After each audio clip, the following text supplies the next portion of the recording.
Hi, everyone. We're here with Mariana Plowes from Baja Legal Group. She's a closing attorney, and she's going to be answering some frequently asked questions that might be able to help out buyers, sellers, developers. Mariana, can you tell us a bit about yourself? Sure. I'm very happy to be here to answer your questions. Mariana, I am an attorney. I studied in Mexico City, and then I did a master's in Cornell, law school in Cornell. Familiar with both laws from Mexico and the U.S., which is very helpful here in Cabo, where most of our clients are Americans. So that's what I do. Yeah, we want to cover topics that, like I said, might be able to help out like different types of clients. I wanted to start with seller financing. So we all know Cabo is primarily a cash market, but even clients that are cash buyers always ask, like, do you know if there is seller financing?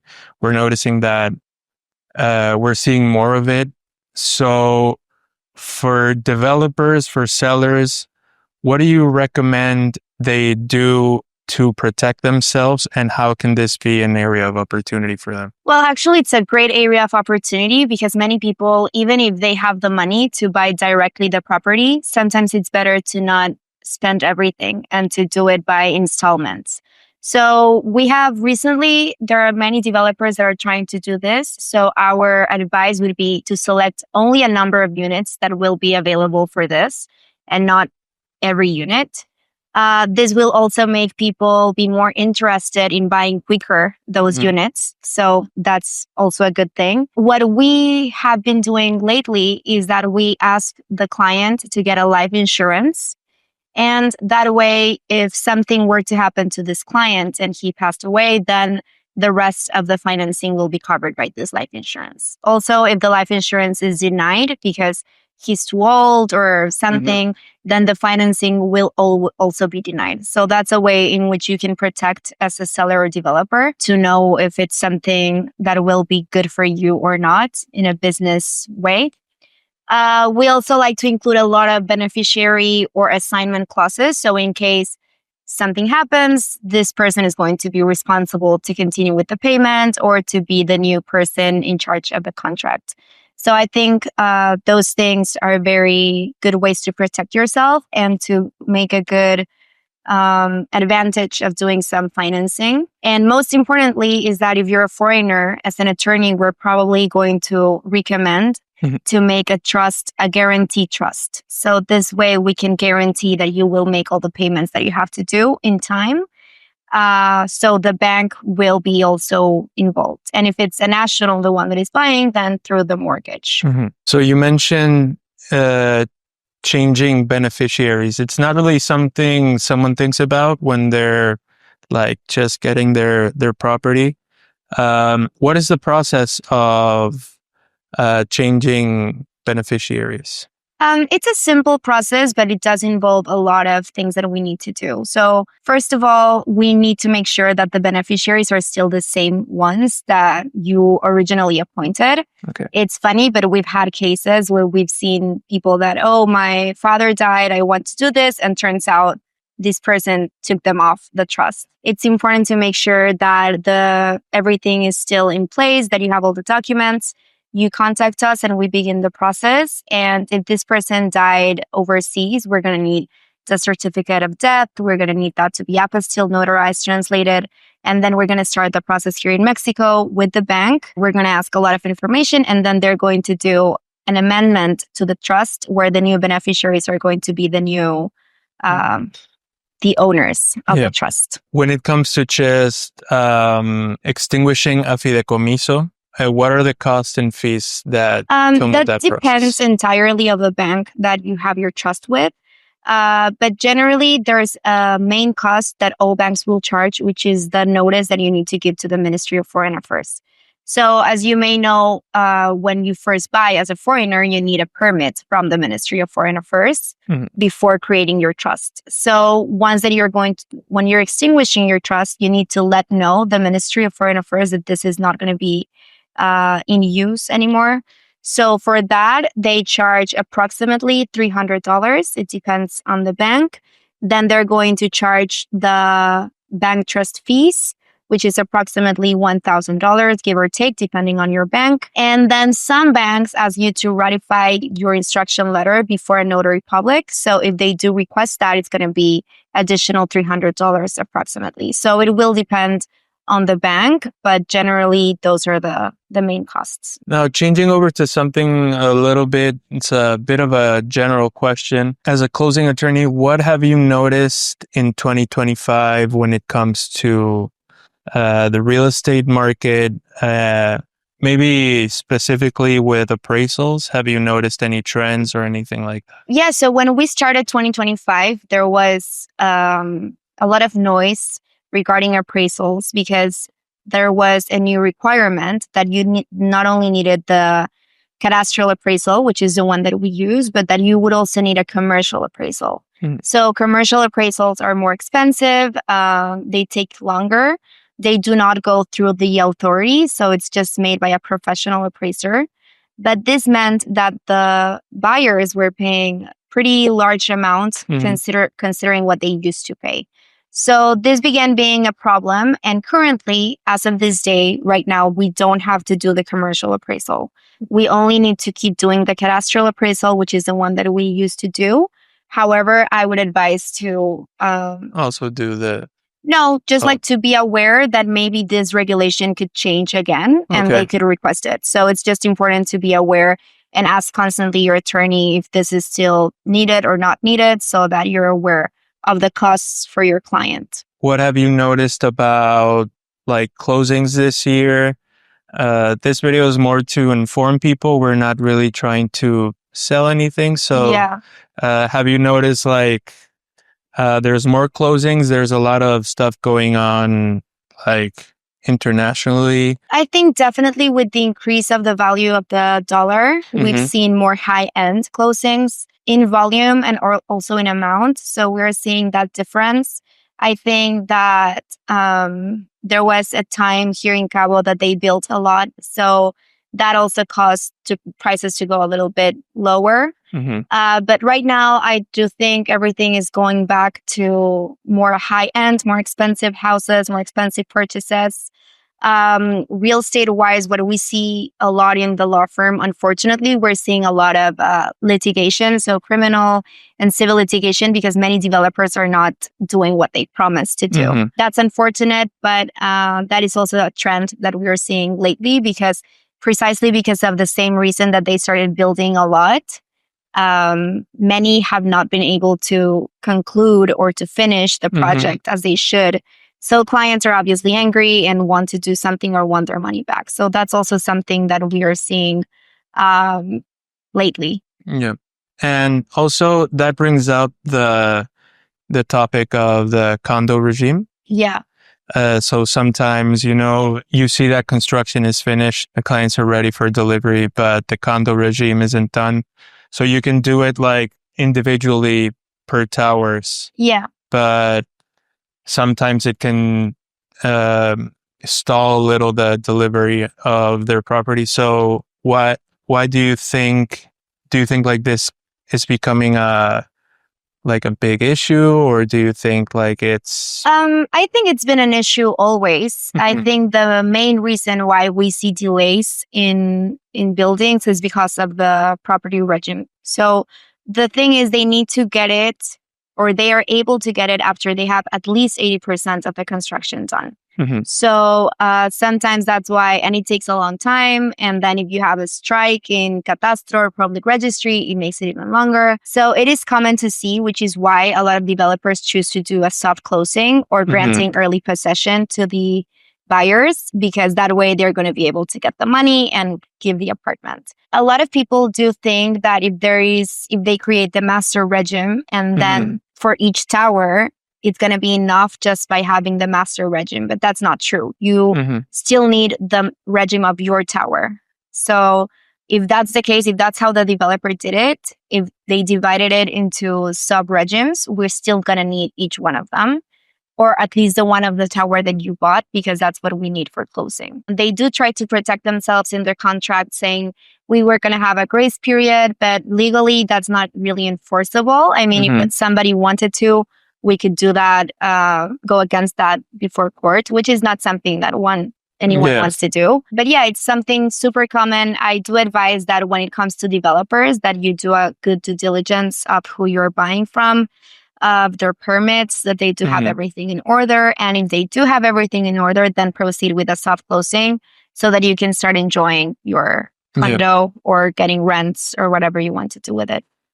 What would you consider would be like, this is probably for like first time buyers, a red flag when waiting for the condo regime? Like, is there a certain amount of time afterwards where it's like, okay, maybe this is like cause for concern? I think once the building is done, really there is no much concern because they already built it. I think the red flag should be when you're a first buyer and it's nobody knows this builder. So you don't really know if they are going to be able to build it, if they're just going to keep your money.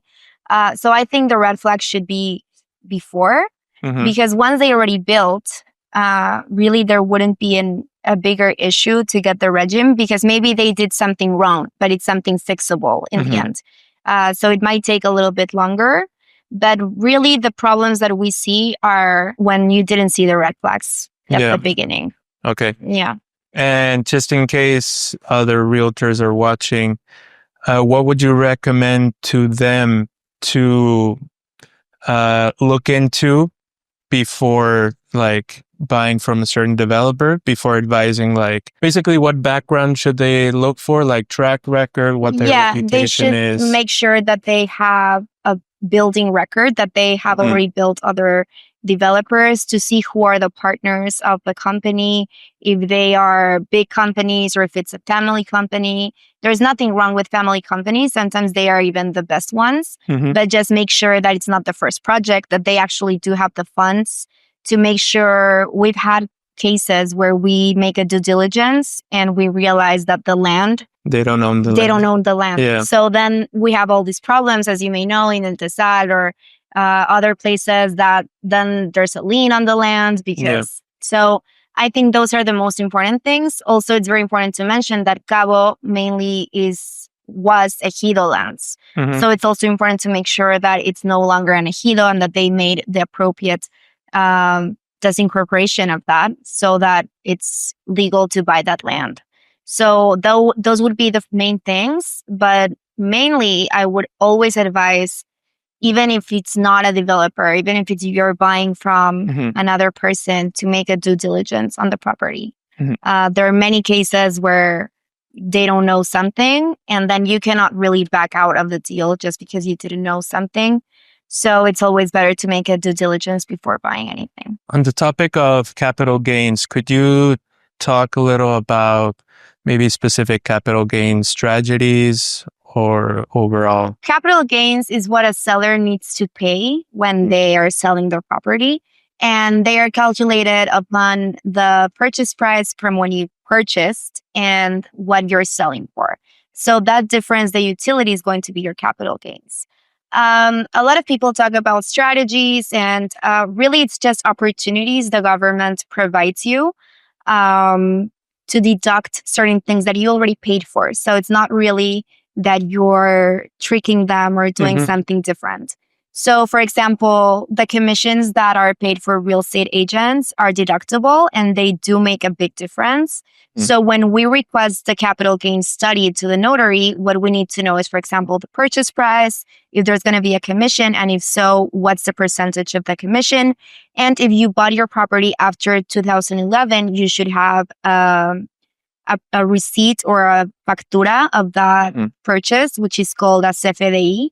And if you have those two, your capital gains are going to be much lower than if you didn't. So those, for example, are two things that we always use. And it's not really a strategy. It's just making sure that we're using all the tools that the law provides you to actually deduct some things. Other things that are used a lot is if you ever did some changes or remodeling in your house, they are also going to be deductible from your capital gains. However, for this, you actually need to get the actual invoices for all of those things. Many people say, oh, I remember I paid for like the installment of AC. that doesn't work. We actually need the provider, who did it, the invoice, everything, the time, and those things would actually work. It's important to note that these are only things that remain with the house. So if you made a huge investment in furniture or whatever, that doesn't really matter. It's only things, for example, the AC or heating system or water purification system, things that come with the house are the ones that are going to be valid for any deductions. Do you need an RFC as a foreigner? So that's a very important question. No, you do not need an RFC as a foreigner to sell your property. However, you need to be, if you're a foreigner and you want to make sure that you get some of the benefits, for example, the benefits that I just mentioned, you can get them even if you don't have an RFC and even if you're not Mexican. Like those are available for everyone. However, if you have an RFC, you can use some other tools that are provided for you. However, just having an RFC doesn't mean that you're going to be able to have this. You're going to need to have an RFC for Mexican and be a taxpayer in Mexico to be able to get those. So in order to get an RFC in Mexico, you need to make sure that at least 50% of your income is from Mexico and that you do not have any other tax residency in another country. So if you do have or you pay taxes in another country, then this is not going to be a possibility for you. When you go get your RFC here in Mexico, you make a declaration under oath that this is going to be the country that you're going to be paying taxes to, and that your income, at least 50% of your income, comes from Mexico.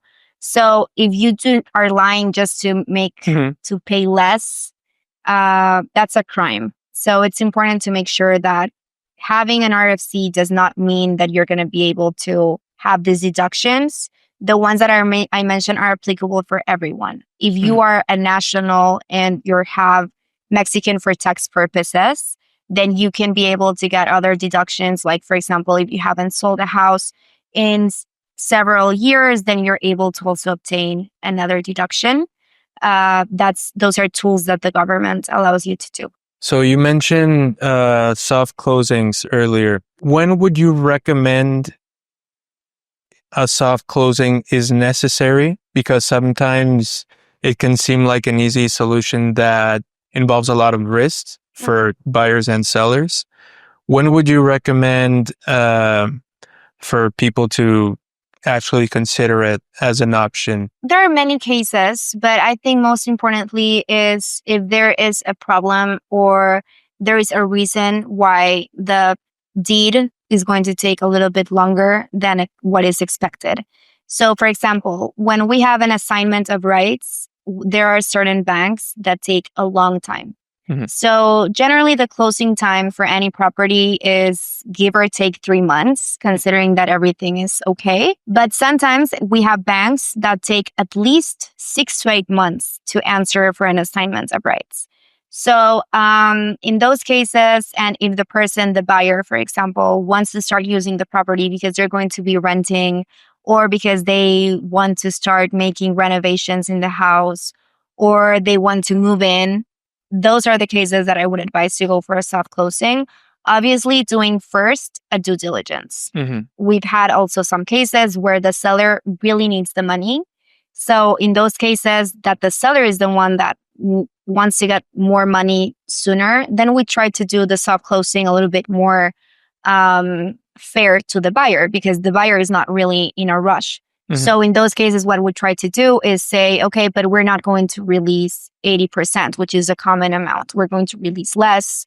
We're going to make a punch list of items which should always be done, but maybe negotiate a little bit more for your client. So in case your client is the buyer and he's not really keen on doing the soft closing, you can negotiate more things for them. But mainly soft closings, I always advise to only do them when there is an actual need and not doing them just because commissions want to be paid and because you want to have everything done. Also, something very important to mention is that once there's a soft closing, unfortunately, all the parties lose interest in the closing. So us as closing attorneys are, hey, can somebody answer me? And they don't care anymore. So it's always better to do the actual hard closing, or also the option of when developers are not able to get the condo regime.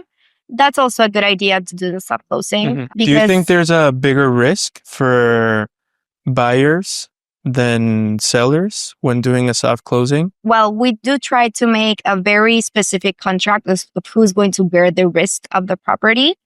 However, it is riskier for the seller, I would have to say, because the buyer will be protected because they already paid the money. So, and we have a contract in place.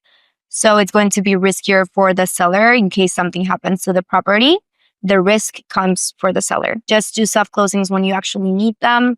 When the parties are really interested in doing them, it's really sad to see that they are forced into doing something that they're not even sure or they don't even want to.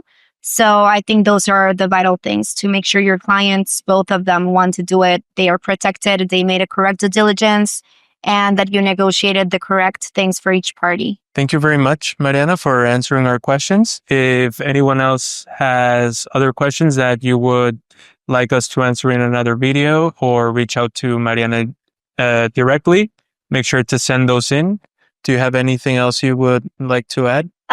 Just it's important to mention that my answers are very generic. So in case you have more specific questions, make sure to contact us because each case is particular. Each case is different. These were just a very standard point of view. So our law firm is a full service law firm. So we don't only do closings. We do all real estate, corporate, M&A, project financing, litigation, everything. So for anything that you need, we are available. You can reach out to the information they are providing in the video.